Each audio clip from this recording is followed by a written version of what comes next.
నిన్నటి రోజున నా పైన కొన్ని అభ్యంతరాలు వేస్తూ నేను పైలాన్ ప్రాజెక్ట్ అప్పుడు ఉన్నానని చెప్పి నేను చెప్పడం జరిగింది. కానీ నేను ఏ విధంగా లేనని చెప్పి ఈరోజు ప్రమాణ స్వీకారం చేస్తా ఉన్నాను.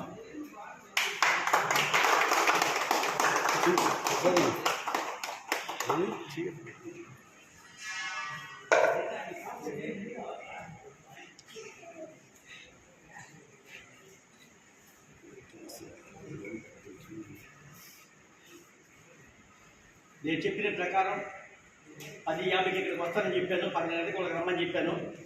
11 గంటలకి నా సమయం ప్రకారం నేను వచ్చాను. ఆ పైలాన్ ప్రాజెక్టులో పగలగొట్టే సందర్భంలో కానీ పగలగొట్టిన పాత్రికేయులకు నాకు సంబంధం కానీ ఎటువంటి విధంగా ఆ కార్యక్రమాలకి నేను సలహాలు ఇవ్వడం కానీ లేకపోతే ఉండటం కానీ వాళ్ళు పిచ్చాపాటిగా మాట్లాడరు. కానీ నేను నిజంగానే దాన్ని స్వీకరించాను. దాంట్లో నేను ఎటువంటి సంబంధం లేదని చెప్పి ఈరోజు 11 గంటకి మీరు ఇక్కడికి వచ్చి మీ యొక్క స్వచ్ఛ చరిత్ర నిరూపించుకోని చెప్పాను నేను.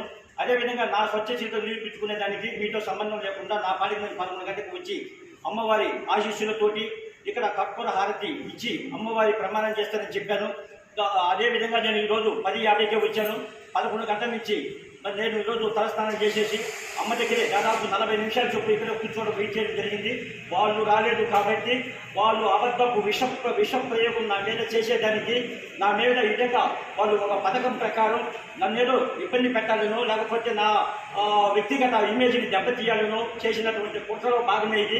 ఎందుకంటే వాళ్ళు నిజాయితీగా ఉంటే ఇక్కడ రావాలి, కానీ ఆ విధంగా రాలేదు కాబట్టి నేను స్వచ్ఛ చరిత్ర నిరూపించుకొని దాంట్లో ఎటువంటి సంబంధం లేదని ఉన్నాను కాబట్టి ఆ తల్లి ఆశీస్సులు నాకు ఎల్లప్పుడూ ఉండాలని ఆ తల్లి ఉంటాయని ఈరోజు ఇక్కడికి వచ్చి నా లెక్క ప్రకారం నేను వచ్చి నా ప్రమాణం చేయడం జరిగింది.